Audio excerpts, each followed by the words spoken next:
Hello everyone, today I'd like to cover a rather controversial topic in regards to Finale.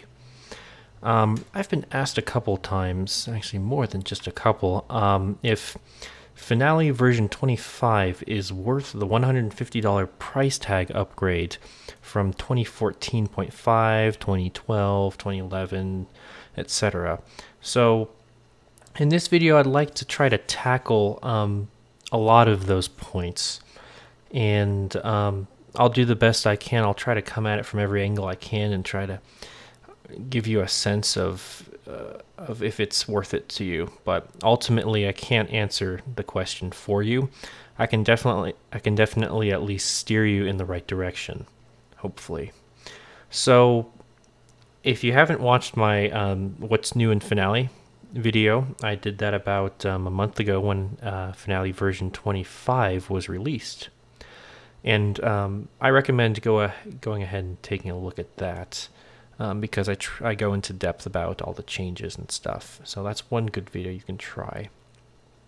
The other thing where you can see, take a look at what changes is on the Finale website. Here we can go ahead and click on what's new. And then if you scroll down, these are all the big, highlighted features of version 25. Apparently we've got the big time signatures. We got new sounds. I don't know what this is. Rewire. That's a big feature if that's what you're into. I guess one of the big things I should start covering. Oh, by the way, you can click on Learn More, or if you want to, test drive Finale version 25 yourself. Another good thing you can do is just download the free trial. Can't go wrong with that. So, one big point I'd like to make before we even start off with comparing products is the fact that Finale version 25 is only a 64-bit application. There is no 32-bit program of Finale. It's only a 64-bit.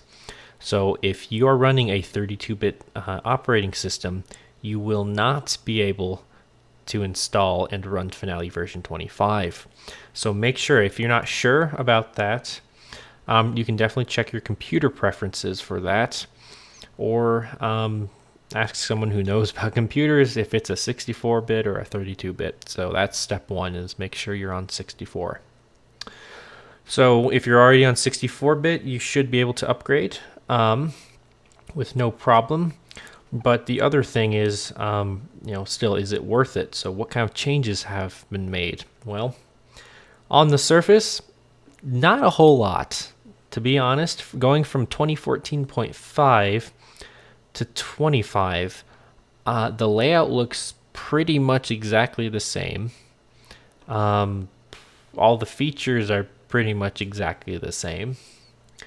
So where is all this money getting put to? Well, I can tell you, it's getting put into all this. And I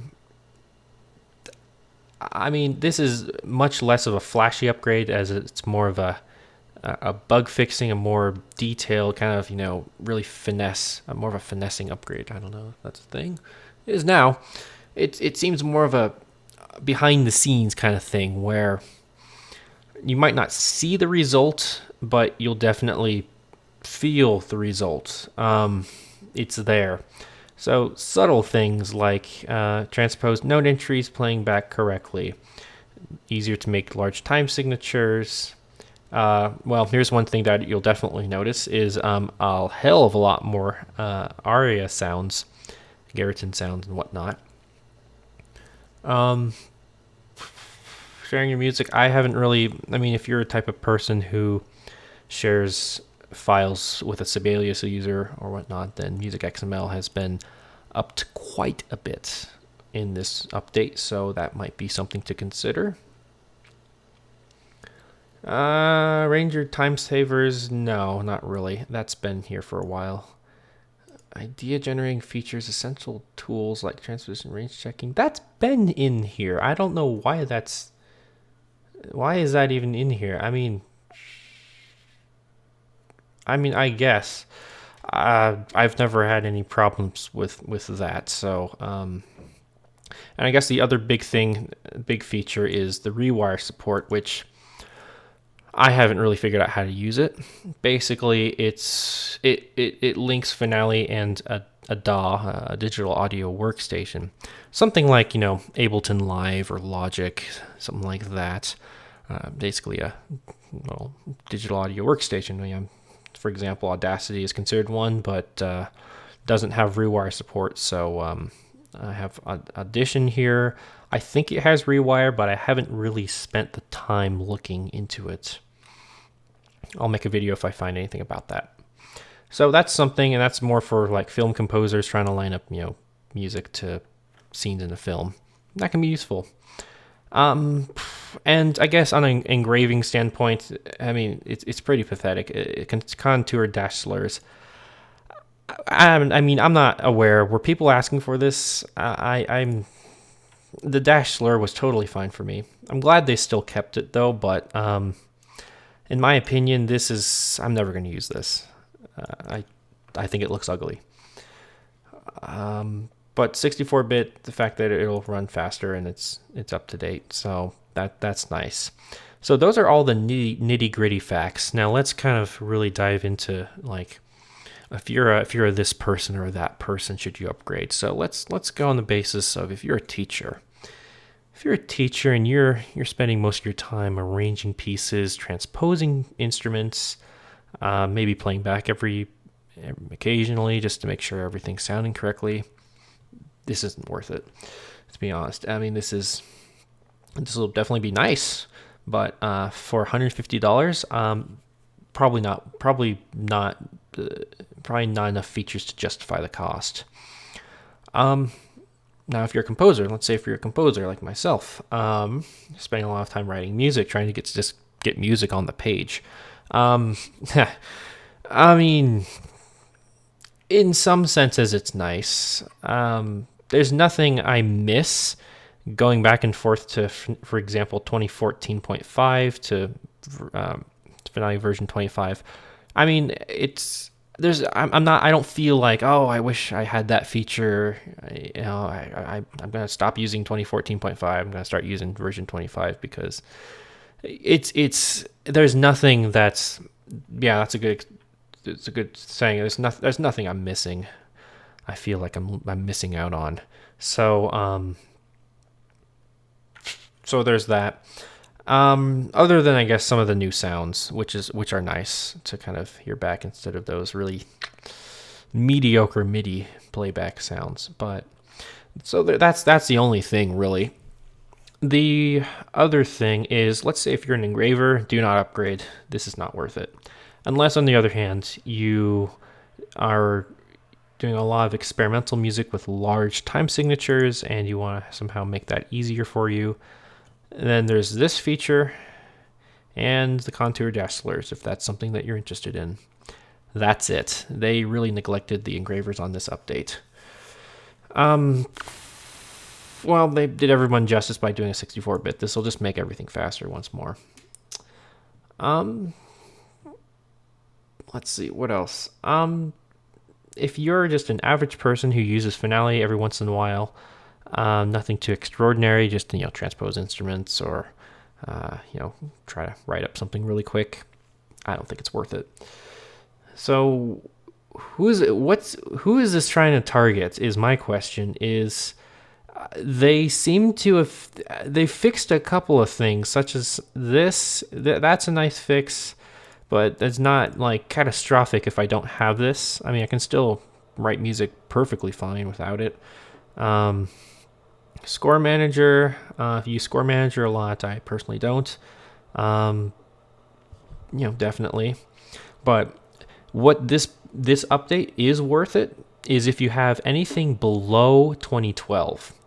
This would be worth the upgrade cost. So if you're running 2012, 2011, anything under that, yeah, please upgrade. This will definitely justify the $150 price tag. But if you're using 2014.5, you're completely happy with it, and excuse me, and you're these changes don't excite you, then stick with 2014. But one thing, though, I should add is this particular update in particular, it's redundant, make music plans on updating this program more often. So they're going to be coming out with like 25.1 or 0.2 or, sooner or later. And those are going to be free upgrades to people who have 25. And those will include, little minor changes, bug fixes, and, program enhancements, stuff like that. So if you're running into problems, you're running into like a crash or something, and you just want it to work, then 25 will be more reliable.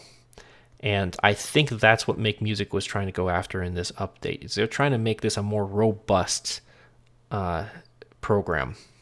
So instead of having to release, a version every couple of years and catch up on 2 or 3 years worth of, fixes, they can, focus more on, slowly and surely advancing and fixing the product over time, instead of, taking a big chunk of data that they need to fix and just rush and pump out something. So this is a more direct approach to dealing with problems in the program, and that might be worth it overall.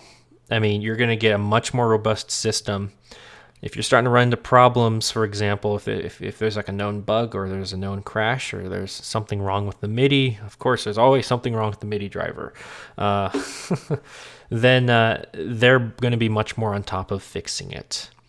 So ultimately, it's up to you. It's your decision. It's your money.